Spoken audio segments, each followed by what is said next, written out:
Bom dia, boa tarde ou boa noite, a depender do horário no qual vocês estejam assistindo a essa aula. Bom, hoje nós vamos falar sobre a ética na pesquisa social e, mais particularmente, na pesquisa social em saúde. A ideia é colocar o sistema CEP-CONEP em perspectiva. E eu deixo uma questão para vocês. A ética é também política? Para essa discussão, eu pedi que vocês lessem dois textos, um da Cláudia Fonseca, intitulado Situando os Comitês de Ética em Pesquisa, o Sistema CEP, Brasil em Perspectiva, e outro da Patrícia Schuch e da Ceres Victora, intitulado Pesquisas envolvendo os seres humanos, reflexões a partir da antropologia social. Bom, as três autoras são professoras da Universidade Federal do Rio Grande do Sul. A Cláudia Fonseca é titular dessa universidade. A Ceres Victora também é professora titular da URGS, possuindo graduação em Ciências Sociais e mestrado em Antropologia Social por essa universidade, doutorado em Antropologia na Brunel University e pós-doutorado na Johns Hopkins University. Já a Patrícia Schuch também é professora na Universidade Federal do Rio Grande do Sul, com mestrado e doutorado em Antropologia Social por essa universidade. Bom, no texto da Cláudia Fonseca, ela propõe 4 tópicos de discussão. O primeiro, no qual ela faz uma revisão da narrativa de origem dos comitês de ética em pesquisa, situando o surgimento deles nos Estados Unidos dos anos 1950 e 1960.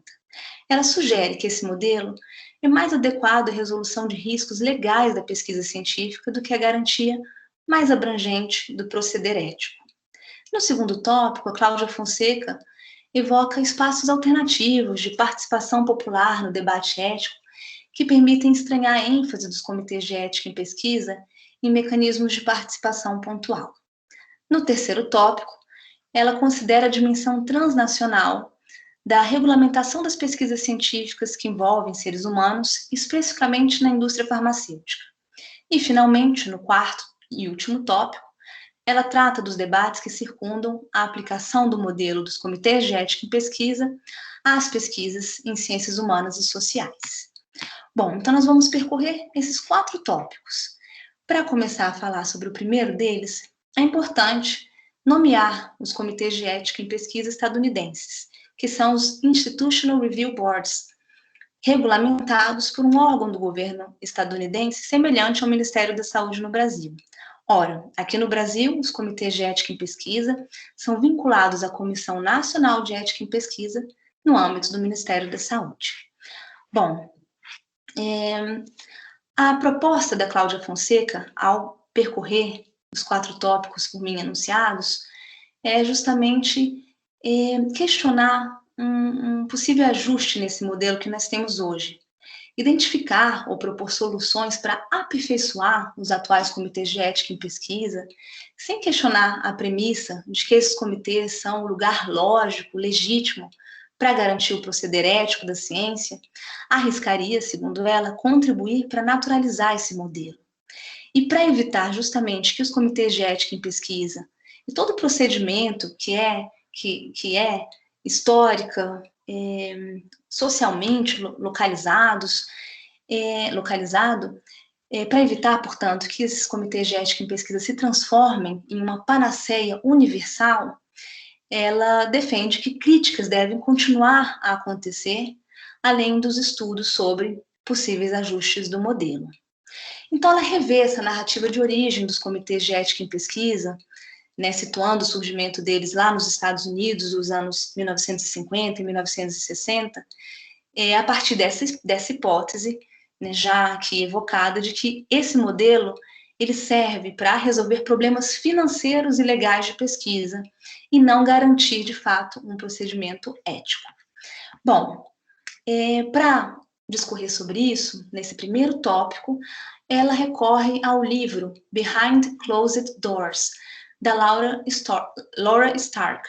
A gente pode traduzir como atrás de portas fechadas, numa tradução literal.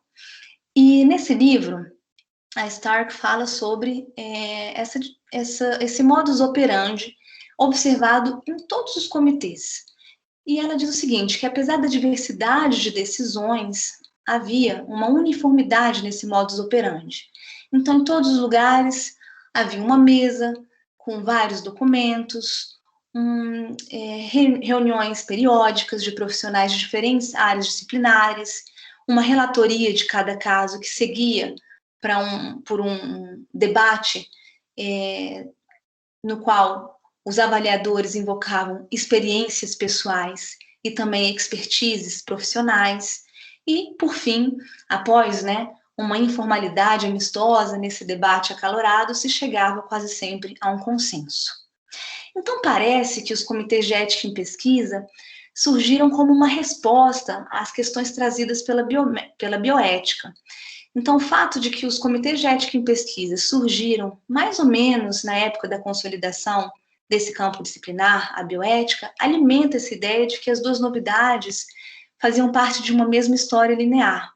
E Stark sugere, ao contrário, que os comitês de ética e a bioética tiveram origens distintas e, de certa maneira, seguiram caminhos paralelos.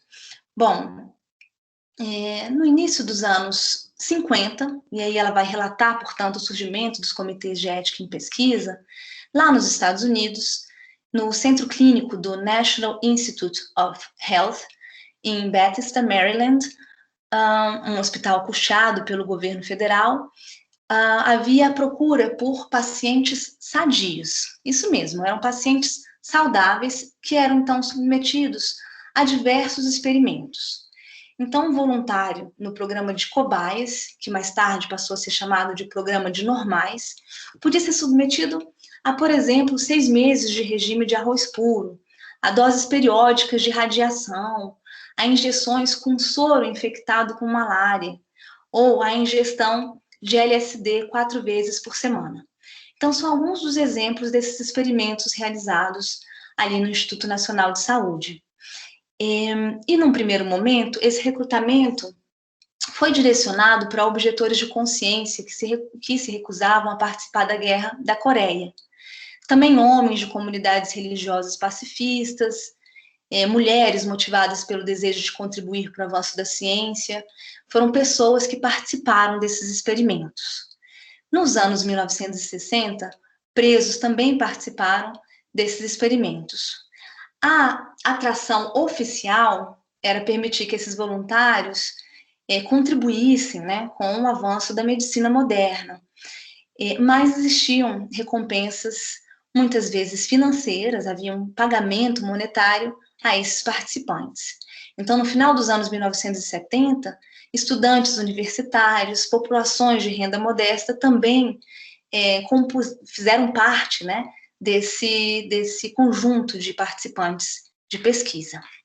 Bom, então a intervenção médica nessas pessoas sadias, ela não tinha sido contemplada nem no Código Profissional, nem na própria lei.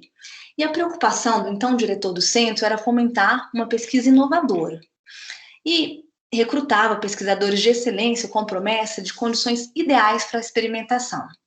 Procurava construir, portanto, um ambiente de criatividade científica livre de restrições. Por isso, encomendou ao conselho diretor uma fórmula regulatória que propiciasse a devida liberdade para os pesquisadores, ao mesmo tempo em que garantia que as atividades deles fossem defensáveis perante a lei. E a fórmula encontrada foi justamente o nascimento do primeiro comitê de ética, que era um grupo deliberativo composto de membros da instituição que teriam que dar seu aval antes que qualquer pesquisador iniciasse atividades experimentais com os pacientes. Bom, os códigos éticos existentes até o momento eram específicos de cada área científica. O centro clínico, então, envolvia uma variedade de especialidades na psiquiatria, na genética, na cardiologia, e isso dificultava a definição de um código comum. A ideia de uma deliberação grupal, uma deliberação por um grupo de pares, na qual especialistas de diferentes domínios podiam chegar a um acordo sobre cada projeto, seria saída para o dilema encontrado. A coesão seria garantida não por um código unificado, e sim por um colegiado de associados respeitáveis. Então, de acordo com Stark, era essa consideração grupal dos aspectos éticos da pesquisa um procedimento e não um conjunto de princípios éticos, que continuaria a ser a pedra angular dos novos comitês de ética. Bom, com a expansão de recursos federais para pesquisa, o Instituto Nacional de Saúde passou a financiar um grande número de pesquisadores em centros espalhados por todo o país. E aí, em 1964, estourou um escândalo no Hospital Judaico de Nova York, justamente em decorrência de uma pesquisa financiada pelo Instituto Nacional de Saúde. No quadro de uma experiência médica, alguns pacientes alegaram que tinham recebido injeções de soro com células cancerígenas sem que fossem devidamente informados e esclarecidos sobre isso. Então, esse fato ameaçou prejudicar a concessão de financiamento para as pesquisas, do Instituto Nacional de Saúde, e aumentou a preocupação de que esse instituto pudesse ser considerado legalmente responsável pelos danos causados pelas atividades que financiavam. Então, o que o Instituto Nacional de Saúde fez para evitar esse risco, né, ou esse acúmulo de riscos? Justamente o Instituto Nacional de Saúde descentralizou essa responsabilidade ética e legal, criando órgãos de deliberação grupal em qualquer hospital ou centro de pesquisa que recebesse um financiamento federal. E em 1966, essa prática ela foi oficializada por meio de um decreto, né? Um decreto que justamente passava essa responsabilidade da decisão sobre o início de pesquisas científicas a órgãos deliberativos. E 3 aspectos deviam ser observados quando dessa deliberação. O primeiro, né, os direitos e o bem-estar dos participantes envolvidos na pesquisa, no experimento, deviam ser observados. O segundo, era preciso garantir a voluntariedade na participação nessas pesquisas, nesses experimentos, e também era preciso fazer uma avaliação dos riscos e dos benefícios dos experimentos. Em relação ao segundo desses aspectos, a respeito da voluntariedade na participação nas pesquisas, essa voluntariedade foi materializada por meio do consentimento informado. E o que é o consentimento informado? Bom, lá no Código de Nuremberg, ainda em 1947, já se falava em consentimento voluntário. Mas a expressão consentimento informado se destacou pela primeira vez em 1957, 10 anos depois, por meio de um processo judicial contra um médico acusado de não ter instruído seu paciente sobre os riscos antes de realizar uma determinada cirurgia com uma finalidade terapêutica. E a condenação desse médico perante a justiça criou um modelo que passaria da prática clínica para a pesquisa científica. Então, a ideia de consentimento informado é justamente a ideia de um saber um saber médico, inicialmente, né, um saber médico, com conteúdo claro, sem ambiguidades, transmitido por esse profissional competente para um paciente destinado a fazer uma escolha racional entre as alternativas disponíveis ali para um tratamento. Quando se fala em pesquisa científica, se amplia essa noção, né? Então, é um saber, é um conteúdo que, de fato, tem que ser claro, esclarecido, passado não só de um profissional, mas quando se pensa em pesquisa, de um pesquisador ou uma pesquisadora para um participante de pesquisa, no segundo caso, ou um paciente, no caso, né, de uma prática clínica, que permite, portanto, que esse paciente ou esse participante da pesquisa possa escolher se quer ou não aceitar ou se submeter, né, aquele procedimento. Bom, em 1962, então a FDA, Food and Drug Administration, o equivalente à Anvisa aqui no Brasil, um órgão do governo estadunidense responsável pela fiscalização de produtos médicos e alimentícios, passou uma lei segundo a qual todo medicamento devia passar por ensaios clínicos que comprovassem a sua eficácia. E se exigia que os participantes envolvidos deviam dar seu consentimento. Contudo, havia uma certa ambiguidade sobre como esse documento devia ser feito. Então, no Centro Clínico do Instituto Nacional de Saúde, por exemplo, o médico explicava a natureza do experimento, o paciente dava o seu consentimento oralmente, e daí esse consentimento era inscrito pelo médico no registro hospitalar. A Declaração de Helsinki, que na sua primeira versão é de 1964, exigia que na modalidade desse consentimento que guardiões legais dessem a permissão para que seus tutelados, presos, crianças participassem em experimentos. Vejam que não eram as próprias pessoas, né, que davam essa aquiescência. Então, isso já põe em xeque, né, a própria legitimidade do consentimento. Por outro lado, essa declaração exigia que o documento fosse assinado. Então, o consentimento informado, né, já assumiu diversos formatos. No Brasil, nós falamos em consentimento livre e esclarecido. E seja o consentimento informado nos Estados Unidos, o consentimento livre e esclarecido no Brasil, esse documento se tornou hegemônico nos comitês de ética em pesquisa, né,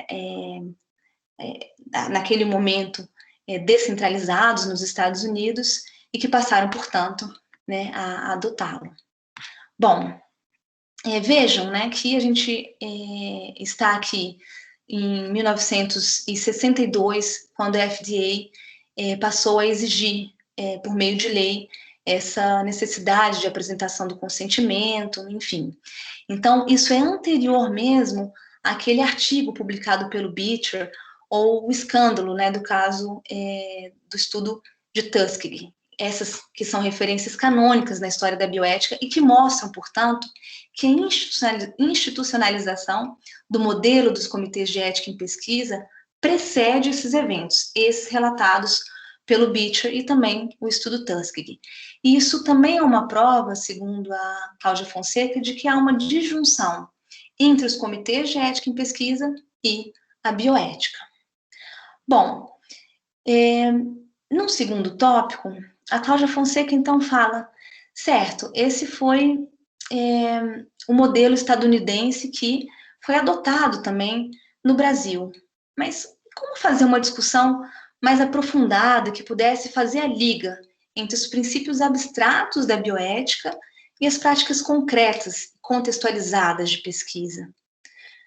Porque seria um equívoco imaginar que a bioética se limitasse à versão que se manifesta nos comitês de ética em pesquisa. E aí ela apresenta justamente o modelo europeu, os casos europeus. Então, há um consenso de que pessoas que sejam leigas também devem participar ao lado de especialistas nos debates sobre os rumos da pesquisa científica. Então, o modelo europeu seguia uma tradição de intervenção menos legalista do que nos Estados Unidos, com uma atenção voltada menos para o risco individual e mais para as implicações sociais e coletivas da pesquisa. A Comissão Warnock, o principal órgão britânico para supervisão ética de pesquisa científica, e o modelo dinamarquês de conferências de consenso, são alguns dos exemplos concretos que ajudam a elaborar as diferenças entre esses estilos nacionais de regulamentação. Bom, no caso da Comissão Warnock, né, procurava-se uma arena de mediação onde seria possível ponderar a opinião tanto dos pesquisadores quanto dos cidadãos consumidores da pesquisa médica e científica. Então, o resultado foi justamente essa comissão, inaugurada em 1982, composta de 7 médicos e cientistas de orientação religiosas diversas e 8 leigos. Então, foi uma comissão coordenada pela Mary Warnock, que investia justamente contra regras fixas de ética. Ela procurava, ao contrário, conduzir um processo coletivo, em que antes de chegar a um veredicto, né, consensual, o objetivo era propiciar um acordo pragmático entre diversos grupos de interesse, pessoas de diferentes profissões, leigos, até donas de casa, sobre assuntos controvertidos.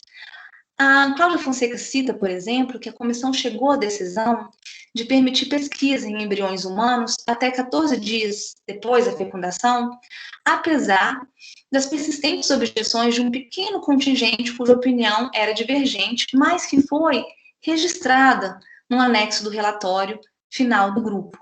Então, havia ali um espírito de debate aberto, um grande leque de vozes que marcou também o Conselho Nuffield de Bioética, né? Então, aqui nós temos um outro exemplo, o Conselho Nuffield de Bioética, que foi inaugurado em dezembro de 1990, que até recentemente né, pode ser considerado o órgão consultivo principal sobre bioética na Inglaterra. Vocês podem consultar online esse conselho por meio do endereço Nuffield, com 2 Fs, Nuffield, Bioethics, tudo junto, BIOETHICS.org, nufieldbioethics.org. Bom, na União Europeia, desde o final dos anos 1980, campanhas governamentais sob o título de entendimento público da ciência marcam justamente essa discussão ética e também bioética. O modelo dinamarquês de conferências de consenso mostra, né, que um pequeno grupo de pessoas, considerado representativo da população como um todo, pode se reunir durante alguns fins de semana para discutir com especialistas um tema controvertido. Então, vejam que a sociedade ela participa do desenvolvimento da própria ciência e emitem, no caso do modelo dinamarquês, emite, ao final desses encontros, uma decisão coletiva sobre os aspectos éticos do tema.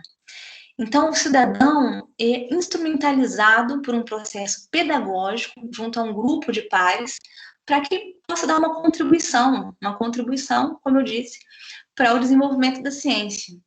Então, as recomendações dessas conferências de cidadãos são levadas em consideração pelos gestores públicos nas suas agendas políticas para a promoção da pesquisa científica. Então, isso é muito interessante e mostra algumas críticas, mas também algumas fortalezas. Então, críticas a esse modelo são as seguintes.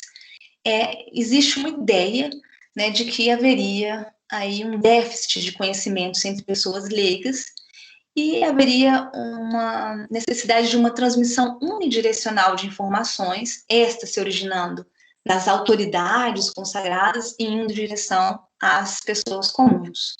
Então, em vez de empoderar o cidadão comum, e essa é a crítica, o processo reforçaria a legitimação do saber-poder já instituído.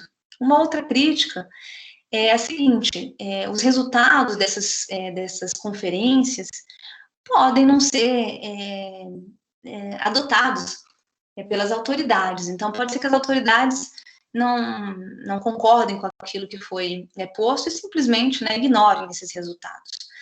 Então, essas são críticas. Mas uma fortaleza desse processo é que ele é um processo de consentimento informado coletivo. Então, ele é capaz de, pelo menos naquele momento, rearranjar a hierarquia dos saberes autorizados. E essa é a fortaleza apontada pela Cláudia Fonseca. Então, a consideração de espaços como a Comissão Warnock, as conferências de cidadãos, nos lembra que essas modalidades para julgar a ética da ciência vão muito além de procedimentos, da forma, da técnica, de princípios formais que orientam a maioria dos comitês de ética em pesquisa. E aqui, a Cláudia Fonseca passa para o terceiro tópico, ao falar mais especificamente sobre os ensaios clínicos feitos com populações em situações de vulnerabilidade. Porque em boa parte das discussões sobre os comitês de ética em pesquisa, parece que as pesquisas são feitas nas universidades, mas isso ignora o papel que o comércio biomédico desempenha no campo das pesquisas que envolvem seres humanos. Então, para realizar ensaios clínicos, administradores da indústria farmacêutica concluíram já há algum tempo que, em termos de custo e benefício, as empresas comerciais de pesquisa são mais rápidas e eficientes do que os laboratórios universitários. Então, há companhias que possuem seu próprio comitê de ética. E essa concentração de experimentos, esses experimentos feitos pelas indústrias farmacêuticas, muitas vezes se concentram em regiões que são consideradas mais pobres e tem acirrado um debate sobre justamente as situações de vulnerabilidade. Então, frente a essa globalização, essas redes existentes hoje, a indústria farmacêutica cria padrões que são aceitos transnacionalmente, internacionalmente e transnacionalmente para o desenvolvimento e comercialização de remédios. Então, existem diversos tratados internacionais sobre isso. E esses tratados, essa é uma crítica da Cláudia Fonseca, acabam deslocando uma preocupação com a proteção do sujeito para garantia de acesso à pesquisa. E isso tem implicações importantes. Por exemplo, que é o caso citado pela Cláudia Fonseca, no uso de placebos, né? O que são os ensaios clínicos com placebos? São aqueles que envolvem uma comparação de um grupo de pessoas que ingerem um novo produto sob investigação, sob pesquisa, e um grupo controle, que é constituído de pessoas que tomam uma substância inócua, que é aparentemente igual a desse grupo, mas que não tem efeito nenhum, é o placebo. Bom, conforme essa perspectiva de estudo com placebos, as pesquisas elas podem acontecer em qualquer lugar. Podem acontecer no Brasil, podem também acontecer nos Estados Unidos. Então, quer seja realizado na metrópole norte-americana, ou no Brasil, ou em algum país africano, o procedimento ele deve ser igual, né? Se compara esse grupo de pessoas, né, experimentando um novo produto, e outro deveria experimentar o melhor remédio já existente. Mas muitas vezes se utiliza o placebo, mesmo já existindo um melhor remédio aí no mercado. Então, desviar dessa política representaria, obviamente, um risco de ferir um dos princípios mais caros da bioética, que é a justiça, a distribuição justa de riscos e, posteriormente, de benefícios. Então, poderia haver uma exploração dessas populações em situações de mais vulnerabilidade. Mas existem pessoas que argumentam que em alguns países mais pobres e sem recurso, os ensaios envolvendo placebos representariam um ganho para pelo menos uma parcela da população. E essa visão encontrou um lugar em uma emenda da Declaração de Helsinki do ano 2000, que afirmava que, mesmo quando existe uma terapia já comprovada, os placebos podiam ser eticamente aceitáveis em circunstâncias nas quais se julgava, né, conforme motivos metodológicos claros e científicos, que o uso deles seria necessário para determinar a eficácia de um determinado método profilático, diagnóstico ou terapêutico. Então, essa perspectiva, obviamente, recebe um apoio da indústria farmacêutica e também de alguns ativistas da saúde pública, inclusive alguns especialistas de países africanos, que enfatizam que em circunstâncias de extrema carência, onde não há praticamente nenhum serviço de saúde ou possibilidade de tratamento, qualquer intervenção, inclusive com placebo, poderia ser considerado um ganho para a população. E a esse respeito, eu sugiro que vocês leiam o texto do Leonardo de Castro, intitulado Pagamento a Participantes de Pesquisa, que está no livro organizado pela Débora Diniz, Andréa Sugay, Dirce Guilhem e Flávia Skinka, chamado Ética em Pesquisa Temas Globais. Bom, a Cláudia Fonseca mostra, né, que a Declaração de Helsinki já não é mais uma referência exclusiva ou principal para a ética em pesquisa, né? Outros documentos, por exemplo, as diretrizes éticas internacionais para pesquisa biomédica em seres humanos, emitidas pelo Conselho de Organizações Internacionais de Ciências Médicas, juntamente com a Organização Mundial da Saúde, essas diretrizes são uma outra referência. Em 1990, representantes dos Estados Unidos, da Europa, do Japão, organizaram em Bruxelas uma conferência sobre harmonização, uma conferência internacional sobre harmonização de requisitos técnicos para o registro de produtos farmacêuticos para uso humano. Um órgão responsável pela redação, em 1996, de um documento conhecido como Diretriz de Boa Prática Clínica, Guideline for Good Clinical Practice. É uma importante referência tanto da FDA norte-americana, quanto também da Agência Europeia de Medicamentos, a European Medicines Agency. Então, esses são documentos de referência e vários outros se multiplicam. Mas qual é o problema? Mesmo que a declaração de Helsinki já não seja a referência principal, e mesmo que existam outros documentos, não existe, no nível internacional, supranacional, não existe nenhum órgão fiscalizador que possa avaliar a aplicação de normas, não existe uma autoridade legal que tenha poder para impor sanções para quem não siga essas quaisquer normas. Então, são as leis de cada país que servem como uma referência nos tribunais nacionais, não internacionais, nos quais, eventualmente, uma acusação possa ser julgada. E a crítica é que essa coxa de retalhos, de regulamentações, possa introduzir uma variabilidade ética na condução da pesquisa científica. Né? Pode-se estar introduzindo brechas para ampliar a possibilidade de práticas duvidosas.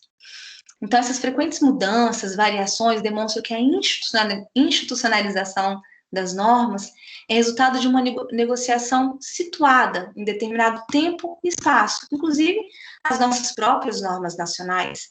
Elas também são as nossas resoluções situadas temporal e espacialmente.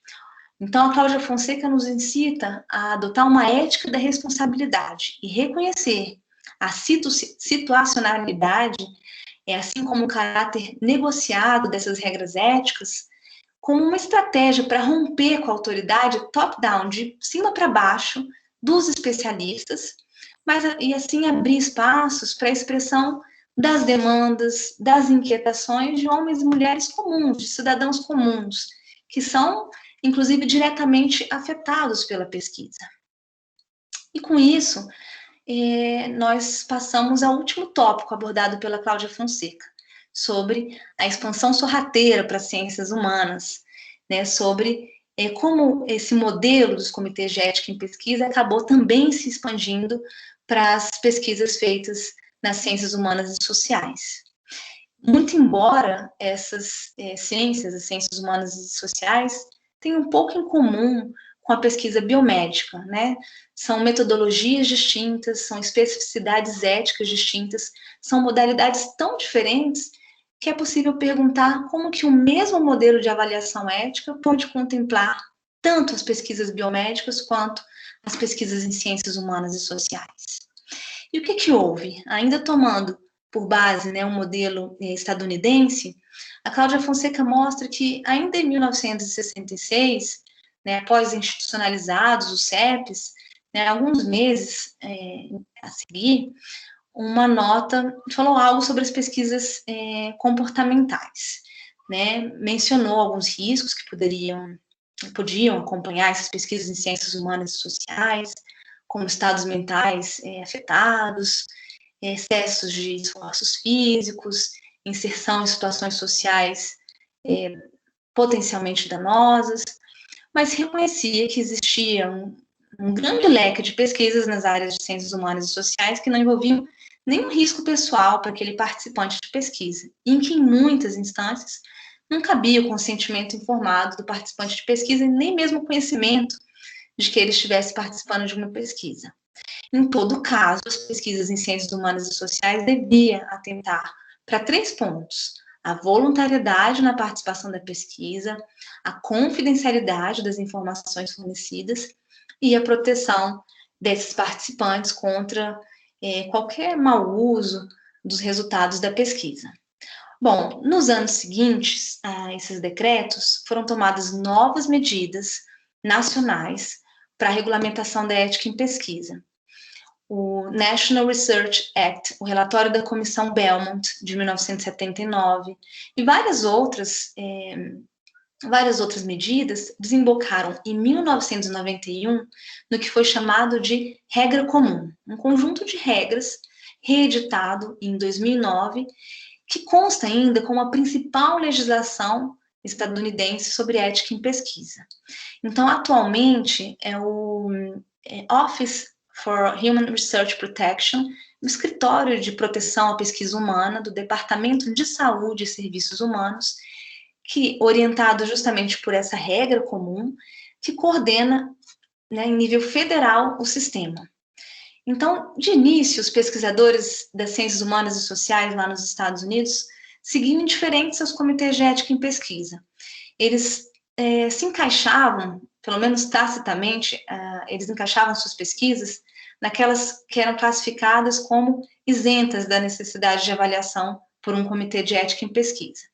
Mas aí, em 1995, o Departamento de Saúde e Serviços Humanos declarou que pesquisadores individuais não tinham autonomia para decidir se as pesquisas necessitavam ou não de uma avaliação por um comitê de ética em pesquisa. Só os próprios comitês de ética em pesquisa tinham autoridade para julgar esse assunto. Então, toda pesquisa com financiamento federal devia passar pelos comitês de ética em pesquisa a partir de 1995. Então, foi um momento que se chama de expansão sorrateira dos comitês de ética em pesquisa para além da esfera das pesquisas biomédicas. E um segundo momento dessa expansão sorrateira se deu 10 anos depois, em 2005, a partir de uma emenda, segundo a qual todas as pesquisas, com ou sem financiamento, seriam desenvolvidas de acordo com aquilo que o CEPS preconizasse. Então, todas as pesquisas deviam ser submetidas a uma avaliação dos comitês de ética em pesquisa. E, claro, isso gerou uma série de resistências. Então, a Cláudia Fonseca cita, por exemplo, pesquisadores que se organizaram institucionalmente para contrariar essa orientação. Isso no final dos anos 1990. Em 2003, ela cita que representantes da Associação de História Oral e da Associação Americana de História anunciaram que tinham conseguido aceitação oficial dessa posição, de que, via de regra, as pesquisas de história oral não cabiam na normativa federal que rege os comitês de ética em pesquisa. Então, eles alegavam, esses pesquisadores, que suas pesquisas deviam ser excluídas, e não só isentas da regulação, da regulamentação federal, mas, na prática, essa recomendação de excluir as pesquisas de história oral nunca teve efeito.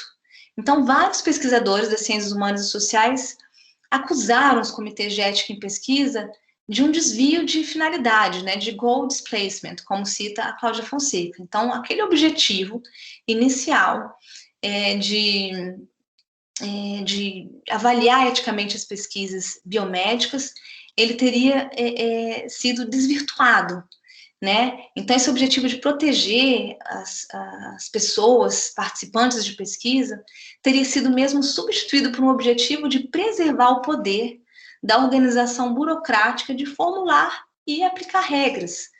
Então, algumas abordagens de inspiração indigenista, feminista, comunitária, seriam, segundo esses pesquisadores das ciências humanas e sociais, mais coerentes com o objetivo original. Por outro lado, outros pesquisadores, defensores dos comitês de ética em pesquisa, diziam o seguinte: olha, vai ser um tiro no pé se a gente não quiser submeter as nossas pesquisas aos comitês de ética em pesquisa, porque a alegação de que a gente não faz pesquisa no sentido subentendido pela regra comum ameaçaria relegar as disciplinas de humanas ao status de uma ciência de segunda categoria.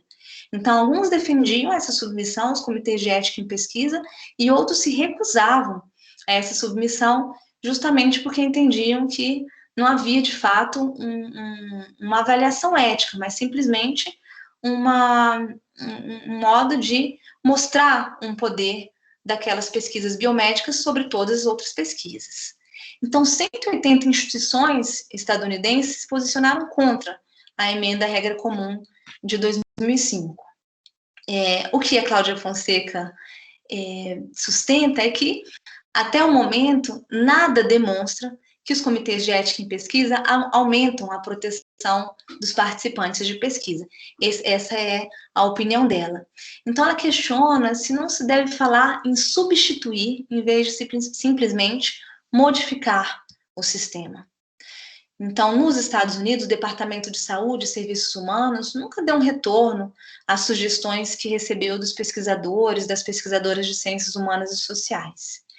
Então, a Cláudia Fonseca diz que incluir ou não as pesquisas das áreas de humanas parece ser norteado menos pelo apego aos princípios filosóficos da bioética do que pelo desejo de pesquisadores da área biomédica de imprimirem no sistema a prioridade dos seus interesses. Então, seria, de fato, um jogo de poder político.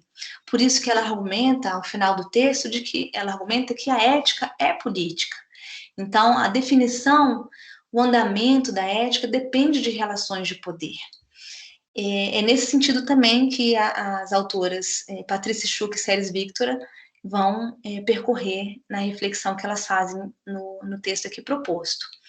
Então, mais particularmente na antropologia, continua Cláudia Fonseca, a crescente resistência das sociedades indígenas, por exemplo, aos mais diversos tipos de pesquisa, tem provocado, entre pesquisadores e pesquisadoras, uma corrente transnacional de autorreflexão que leva a sério as lições da história colonialista. Então, apontam não só para os possíveis danos físicos e psicológicos provocados em indivíduos, mas também para o potencial das pesquisas de causarem danos sociais às diferentes comunidades. Então, as comunidades indígenas passaram a reivindicar um papel ativo nas pesquisas nas quais elas estão envolvidas. Então, isso implica, por exemplo, formas colaborativas de trabalho, nos próprios objetivos do projeto, que levam, portanto, em consideração essas perspectivas indígenas. Em muitas instâncias, considera-se que o consentimento, antes de ser individual, como no modelo brasileiro, ele deve passar pela coletividade. Em todo caso, a avaliação dos benefícios deve ser feita juntamente à população-alvo, não somente pelo pesquisador, quando submete seu projeto a um comitê de ética em pesquisa.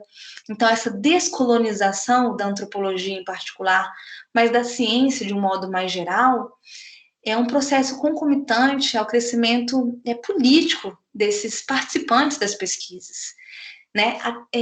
Até porque nas ciências humanas e sociais, e essa é uma definição do antropólogo Roberto Cardoso de Oliveira, não se faz pesquisa em ou sobre seres humanos, se faz pesquisa com pessoas, com seres humanos.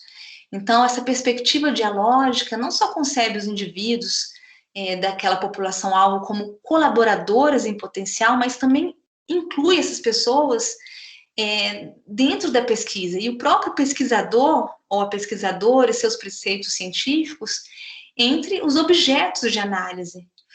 Então, nesse contexto, a ética ela não diz respeito apenas a procedimentos, a forma, a documentos que são apresentados a comitês de ética em pesquisa. Ela é um produto de um processo de imersão desse pesquisador, dessa pesquisadora, em redes confrontativas que obrigam tanto eles, elas, os pesquisadores, as pesquisadoras, como os outros, a rever suas próprias maneiras de agir. Né? Essa é uma reflexão, inclusive, da Patrícia Schuch. Então, a experiência etnográfica ela é muito importante para fazer uma reflexão sobre os comitês de ética em pesquisa, porque mostra esse processo dialógico na construção da pesquisa e põe em xeque esse proceder ditados pelos comitês de ética em pesquisa. Então, de um lado, haveria uma cultura epistêmica dos comitês de ética em pesquisa e, de outro, o caráter processual aberto do projeto etnográfico de pesquisa. Campos esses incompatíveis. Bom, essa é uma lição para a gente levar adiante, né? Justamente essa necessidade mesmo de dar ouvidos, de negociar com os participantes das nossas pesquisas, porque não são pessoas passivas, né? São entidades políticas com critérios próprios de avaliação ética tão respeitáveis quanto os critérios dos comitês de ética que nós conhecemos, seja lá nos Estados Unidos, seja aqui no Brasil. E mais particularmente no Brasil, nós também vimos isso acontecer, né? A regra comum de 1995, de 2005, provocou essa expansão sorrateira dos comitês de ética em pesquisa para uma avaliação não só das pesquisas biomédicas, como também das pesquisas em ciências humanas e sociais. No caso do Brasil, essa expansão sorrateira também aconteceu. Também aqui as ciências humanas e sociais têm visto, né, cada vez mais elas, na realidade, elas têm sido demandadas a terem seus projetos submetidos a comitês de ética em pesquisa. Né? E o resultado desse embate científico, ético e também político foi justamente a publicação da Resolução 510 em 2016. Mas eu vou falar mais propriamente sobre o caso brasileiro ao citar o trabalho, o artigo, né, o segundo artigo que eu pedi que vocês lessem, da Patrícia Schuch e da Ceres Victora. Então, nesse artigo, elas defendem justamente que os instrumentos, os procedimentos de regulamentação da ética em pesquisa aqui no Brasil constituem um sentido de ética que vai ser pelo próprio comitê avaliada. Então, o artigo tenta recuperar aspectos desse debate desenvolvidos aí, mais especificamente na antropologia social, mas que permite que a gente pense nas pesquisas em ciências humanas e sociais em geral. E a ideia das autoras é expandir essa ideia do que é a ética, até para poder repolitizar essa ideia. Bom, então, elas fazem uma retomada da criação dos comitês de ética em pesquisa no Brasil, e mais especificamente do sistema CEP-CONEP.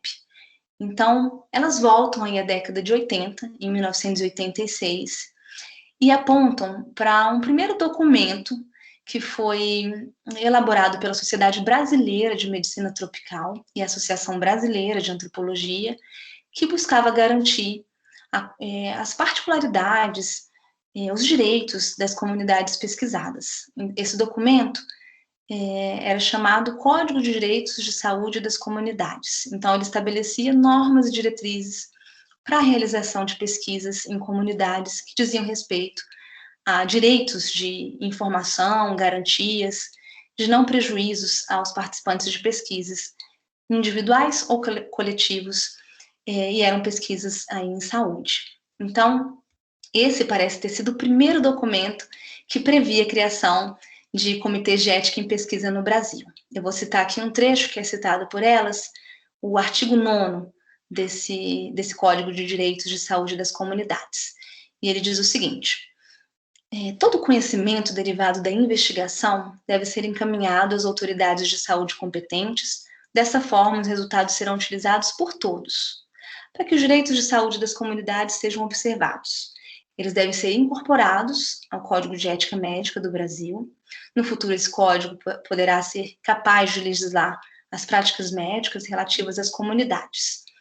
Comitês de ética deverão ser criados nas escolas médicas, hospitais e institutos de pesquisas governamentais e privados. Vejam, então, que aparece a ideia da criação dos comitês de ética. Comitês de ética deverão ser criados nas agências brasileiras de fomento e financiamento da pesquisa, tais como o Conselho Nacional de Desenvolvimento Científico e Tecnológico, CNPq, Financiadora de Estudos e Projetos, FINEP, e Fundação de Amparo à Pesquisa do Estado de São Paulo, FAPESP, etc. Então, fecha aspas. Somente 2 anos depois desse documento, ou seja, em 1988, veio a primeira resolução do Conselho Nacional de Saúde, do Ministério da Saúde, a resolução número 1 de 1988, tentando, que estabelecia, né, diretrizes para regulamentação da ética em pesquisa no país, inclusive com a criação de comitês de ética em pesquisa. Mas foi uma resolução que não teve o impacto desejado, os poucos comitês foram criados, com a aprovação dessa resolução, e isso levou o próprio Conselho Nacional de Saúde, em 1995, a constituir um grupo de trabalho para criar uma nova resolução, para propor uma nova resolução.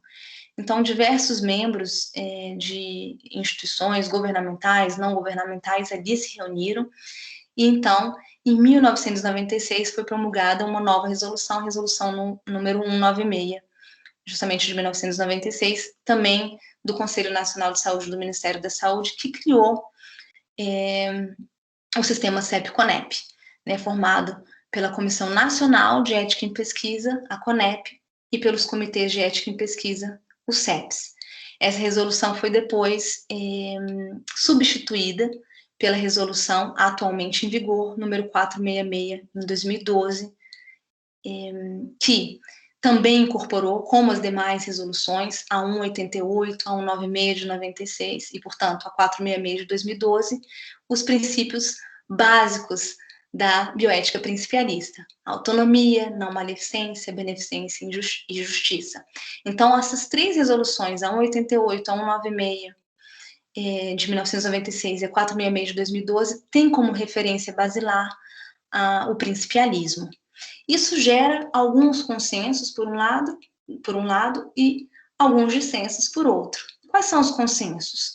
Ora, é necessário, de fato, uma regulamentação sobre pesquisas que seja fundamentada no Código de Nuremberg, na Declaração dos Direitos do Homem, enfim, outros documentos que justamente impeça que abusos sejam cometidos contra seres humanos.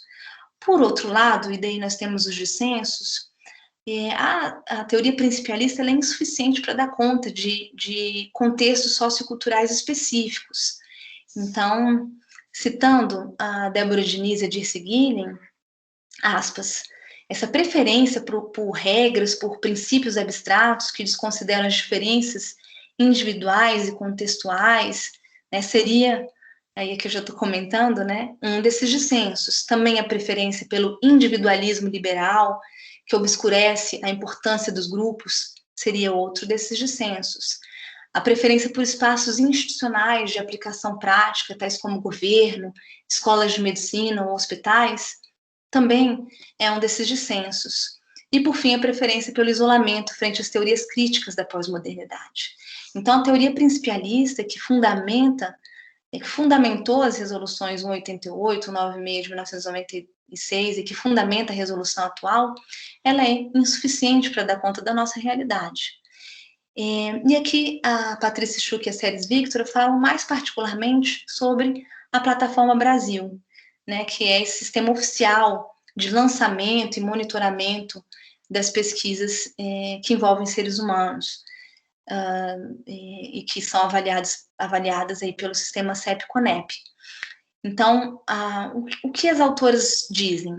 Que há, de fato, uma unificação nacional dos registros de pesquisa, há um acompanhamento pelo sistema CEP-CONEP de todo o processo de pesquisa, e há também um acesso pela sociedade desses dados que são públicos, aí, das pesquisas aprovadas. Então, a Plataforma Brasil, de fato, ela se inclui dentro de um conjunto de procedimentos, né, de processos, de políticas de certificação e de geração de accountability, né, de prestação de contas, mas que traz uma consequência. Então, a Plataforma Brasil ela é um instrumento de unificação dos registros de pesquisa, mas também de avaliação e regulação do trabalho dos próprios comitês de ética em pesquisa. Então, a Plataforma Brasil, os próprios comitês de ética em pesquisa acabam por ser esses espaços de certificação das pesquisas, que permitem, inclusive, a elaboração de indicadores de desempenho, uma exibição pública em conformidade justamente com esses padrões de certificação. Qual que é a consequência disso? Que há uma constituição do sentido de ética, né? Há um sentido de ética sendo aqui criado pelo próprio sistema CEP-CONEP. E essa é a tese da Patrícia Schuch e da Ceres Victor. Esses instrumentos têm uma agência na configuração do próprio sentido de ética a ser constituída e avaliada. Bom, então essas práticas de regulamentação da ética em pesquisa são elementos políticos de configuração de autoridades, objetos, meios preferenciais de intervenção, e não são ferramentas neutras de gerenciamento e controle de dados. É justamente aquilo que salienta a Cláudia Fonseca, que ao ético e ao científico é pertinente acrescentar justamente o político. E aí é nesse sentido que a Patrícia Schuch e a Ceres Victor argumentam que os comitês de ética em pesquisa, os instrumentos, aqueles documentos exigidos, todo o procedimento de regulamentação não apenas avalia eticamente os estudos e pesquisas realizados no Brasil, mas tem uma agência na configuração desse sentido de ética que vai ser ali, como já dito, né, constituído e avaliado. E essas políticas produzem conhecimentos que são tomados como éticos. Então, há uma determinada perspectiva sobre ética que é configurada aí nesse processo. Agora, para além de um sentido de ética, reduzido à transparência e ao controle das informações, longe de ser uma configuração que afeta somente o pesquisador ou a pesquisadora, essa regulamentação tem um efeito na produção discursiva dos sujeitos. O próprio pesquisador, a própria pesquisadora e aquelas pessoas que participam, que estão envolvidas na pesquisa. Então, as autoras vão dar alguns exemplos dos efeitos dessa ética de manuais, como elas chamam. O primeiro, né, elas vão falar sobre essa noção a priori de vulnerabilidade, que pode levar a uma desconsideração das próprias autorizações de sujeitos, da própria dimensão, de como a situação ali é produzida, vivenciada em um determinado cenário. Então, esse deslocamento seria bem-vindo se não fosse associado a uma desautorização de controles dados pelos próprios grupos-alvos das pesquisas e estudos, ou então uma invisibilidade das questões particulares que, porventura, se associam a determinados domínios de fenômenos. Então, qual é o exemplo que elas dão? De uma pesquisa da Ney Clara de Lima e da equipe dela sobre um estudo antropológico a respeito das bonecas Carajá, realizado no intuito de subsidiar o registro dessa referência cultural como um patrimônio, né, brasileiro, um patrimônio cultural brasileiro. Então, foi uma pesquisa que essa equipe, sob a coordenação da Ney Clara de Lima, conduziu aí no final do ano 2000 e foi finalizada em 2011. E como parte das negociações para a realização da pesquisa, foram realizadas viagens para a obtenção de anuências ali das lideranças indígenas, em cada uma das aldeias onde a pesquisa seria realizada. Bom, para além dessas autorizações das lideranças indígenas, houve uma anuência da FUNAI e o encaminhamento do projeto de pesquisa ao Comitê de Ética em Pesquisa da Universidade Federal de Goiás. Né, dadas essas exigências e a demora, sobretudo, da avaliação do projeto de pesquisa pela Universidade Federal de Goiás, quando né, da aprovação da pesquisa pelo CEP, já tinha decorrido tanto tempo, né, que isso acabou por desautorizar o próprio Grupo Carajá, que já havia autorizado a entrada na pesquisa. Então, essa ideia, né, de toda essa burocracia, esse processo que demanda tanta burocracia, né, a autorização da liderança indígena, que é óbvia, mas a anuência da FUNAI, a demora do comitê, tudo isso acabou por, justamente, como eu falei, deslegitimar, desautorizar a autorização das lideranças que eram ali diretamente implicadas na pesquisa. Então, essa própria definição de vulnerabilidade dada de antemão e associada a determinados grupos torna muito difícil problematizar a noção, né? Como ela é vivida, como ela é experimentada em alguns cenários. Um outro exemplo, né, que as autoras citam é do Camilo Braz, né, que argumenta justamente que a vulnerabilidade dada de antemão, seja por marcas corporais, por situações sociais vistas já como cristalizadas, tornam difícil problematizar em torno da necessidade de entendermos as maneiras como a vulnerabilidade, a desigualdade, a violência, antes de serem dados universais, pré-culturais ou ahistóricos se produzem, são vividas sempre em contextos culturais, relacionais particulares. Então, no caso, o Braz mostra que as exigências da regulamentação ética vigente no Brasil, do sistema CEP-CONEP, pode até mesmo acentuar ou provocar vulnerabilidades naqueles participantes investigados. Então, no caso de uma investigação sobre a sexualidade daqueles indivíduos menores de 18 anos, por exemplo, a necessidade de pedir um consentimento para os genitores ou responsáveis legais desses indivíduos, ou seja, uma autorização desses pais para que eles possam participar de uma pesquisa, pode levar esses indivíduos a ocultarem essa tematização. Isso inviabilizaria a própria pesquisa ou poderia enviesá-la, né? Então, isso a gente pode pensar em pesquisas também que envolvem práticas ilícitas, né? A necessidade de um consentimento atestaria a confirmação da realização de um crime, né? Isso põe em risco os participantes daquela pesquisa.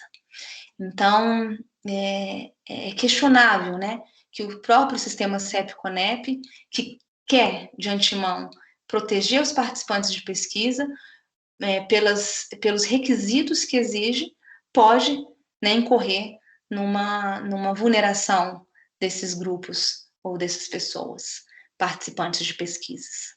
Além disso, a ideia de um critério etário, né, voltando, por exemplo, dos indivíduos menores de 18 anos, pode esconder outras marcações importantes, como raça, cor, classe, etnia, sexualidade. Então, a eficácia da construção desse conceito de vulnerabilidade descolado de seu contexto e produção? Bom, num outro exemplo, as autoras mostram que pode haver possibilidade de reforço do estigma que a assinatura de um termo de consentimento provoque. Então, há essa possibilidade. Não só no exemplo de participantes que usem drogas ilícitas, né, quando se pede que essas pessoas assinem um termo de consentimento livre e esclarecido, não só se pede que eles confessem um crime, como pode incorrer nesse reforço de um estigma, né? Num outro exemplo, isso aconteceria no caso de pesquisas com populações em situação de rua, né? Numa situação de pesquisa minha, por exemplo, com pessoas em sofrimento mental, realizada na ala de tratamento psiquiátrico, houve todo um processo relacional de construção da pesquisa, uma etnografia, mas por exigência da diretora da Penitenciária Feminina do Distrito Federal, onde se situa a ala de tratamento psiquiátrico, de que todos os participantes assinassem um termo escrito, ao final, né, de uma das entrevistas e conversas, ao fazer esse pedido, aquela pessoa entendeu, né, que eu estaria querendo prejudicá-la, querendo a assinatura dela para fazer algum mal a ela.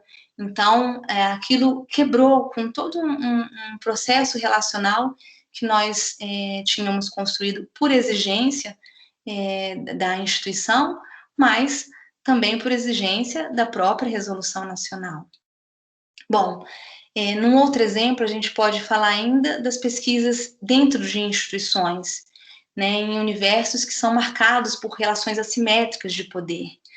E aí, nessas instituições, como nesse exemplo que eu citei, quem que autoriza a realização de uma pesquisa? Né? Quem que está autorizado a falar? Então, numa outra pesquisa minha, feita dentro da penitenciária do Distrito Federal, a PDF-1, era a direção que escolhia, né, as pessoas ali presas que podiam falar conosco. Então, isso já mostrou um certo viés na escolha dos participantes da pesquisa, né, porque, dada aquela relação assimétrica ali existente, não eram quaisquer presos que conversariam comigo, né, com a minha equipe de pesquisa, eram aqueles autorizados, né, pela diretoria da instituição. Bom, num outro exemplo, a gente ainda pode pensar nas concepções indígenas do que se chama infância. E essas concepções têm pouco a ver com as nossas definições hegemônicas modernas.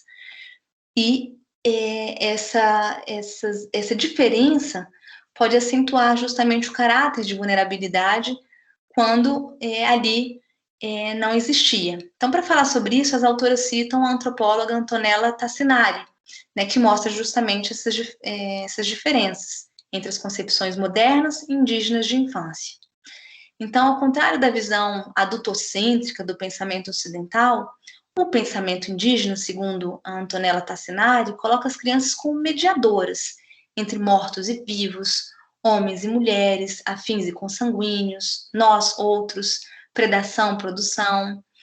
Ao contrário da nossa prática social que exclui as crianças das esferas decisórias, as crianças indígenas são elementos-chave da socialização, na interação de grupos sociais, e os adultos reconhecem nelas potencialidades que as permitem ocupar espaços de sujeitos plenos e produtores de sociabilidade.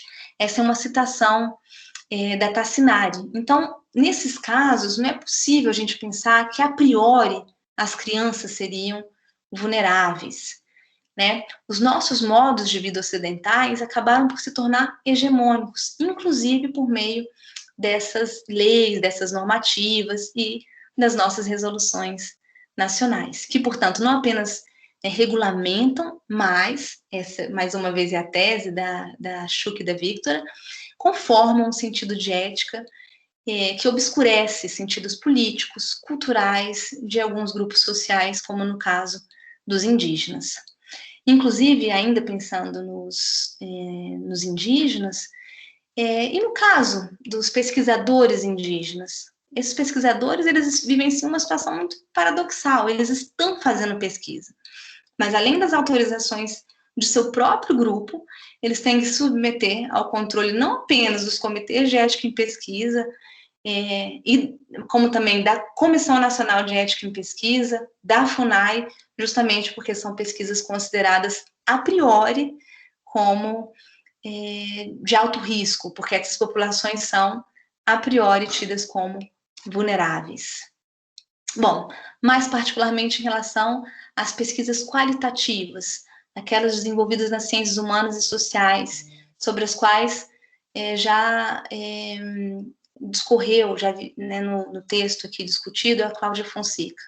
Então, a distinção do Cardoso de Oliveira entre pesquisas com seres humanos e em seres humanos é muito importante, porque o pesquisador ou a pesquisadora nas ciências humanas e sociais faz pesquisa com, não em seres humanos. Então, a quem, afinal, o pesquisador ou a pesquisadora deve prestar contas?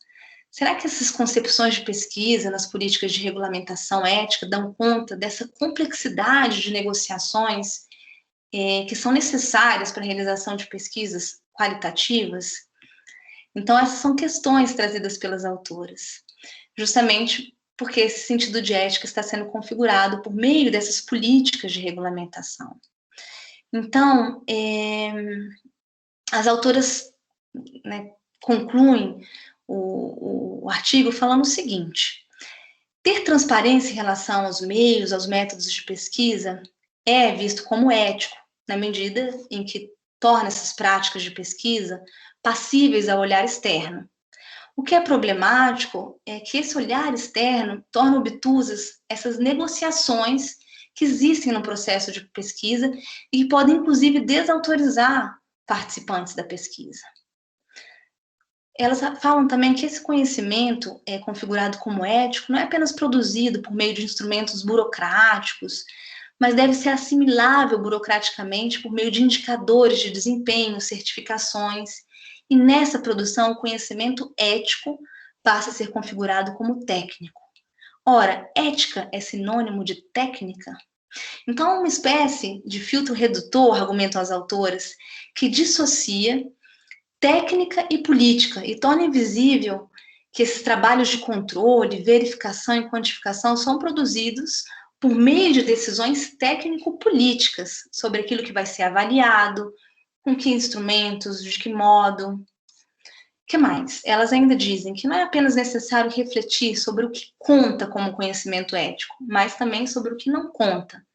Ou seja, a gente sabe o que está dentro dessas avaliações, quais são os procedimentos, quais são os documentos necessários que fazem parte do protocolo a ser submetido ao sistema CEP-CONEP.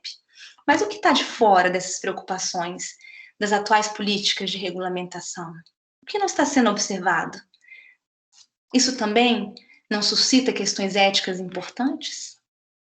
Então, antropólogos e antropólogas acabam, por um lado, por assumir um engajamento crítico ao participarem de comitês de ética em pesquisa, tentando adaptar aquelas orientações existentes, né, lutar pela ampliação dos termos que possam, então, abarcar as especificidades metodológicas, éticas das pesquisas em ciências humanas e sociais. Por outro lado, há uma recusa reflexiva por meio do combate a essas orientações metadisciplinares e por meio de uma reflexão mais séria sobre o assunto. Então, há um engajamento crítico, por um lado, e uma recusa reflexiva, por outro, como faz, por exemplo, a Cláudia Fonseca. E alguns movimentos das ciências humanas e sociais já foram realizados, por exemplo, com a criação do Comitê de Ética em Pesquisa do Instituto de Humanas, da Universidade de Brasília, o CEP-H, que mais tarde passou a ser nomeado Comitê de Ética em Pesquisa em Ciências Humanas e Sociais, CEP-CHS, ele registrado em 2007, que foi o primeiro comitê especializado em pesquisa social. Esse é um comitê que busca justamente atentar para essas especificidades éticas, metodológicas das pesquisas em ciências humanas e sociais. Também foram criados o Fórum de Associação das Ciências Humanas, Sociais e Ciências Sociais Aplicadas, e também um grupo de trabalho na Comissão Nacional de Ética em Pesquisa, que foi responsável justamente pela elaboração da Resolução 510 de 2016. Então, existem várias iniciativas no sentido de que não há uma recusa da revisão ética em antropologia e, mais amplamente, nas pesquisas em ciências humanas e sociais. A ideia é que haja uma expansão desses termos, da configuração da ética e um trabalho para sua repolitização. Essa é a proposta da Schuch e da Victora. Então, nessa luta, é pertinente considerar a necessidade constante de ampliar o círculo de interlocutores no debate sobre ética. E essa é uma proposta muito interessante, porque para além da participação da comunidade no CEP, daqueles pareceristas, daqueles membros dos comitês de ética em pesquisa, o debate sobre ética em pesquisa ele deve extrapolar os muros universitários. Então, é por meio desse procedimento que um certo modelo de ciência excludente, elitista, também é questionado.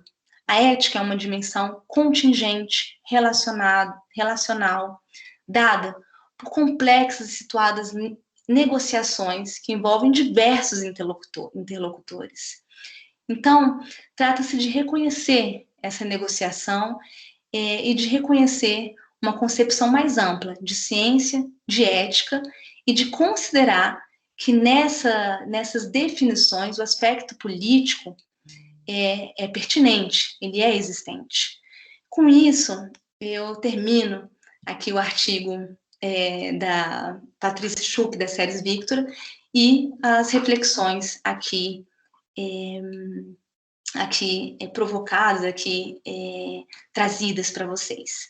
Espero que com isso nós possamos ampliar o debate sobre bioética e ética em pesquisa, e eu fico à disposição para responder a quaisquer dúvidas que vocês tenham, por e-mail, também nos nossos grupos que mantemos juntos, e aguardo o nosso próximo encontro. Muito obrigada.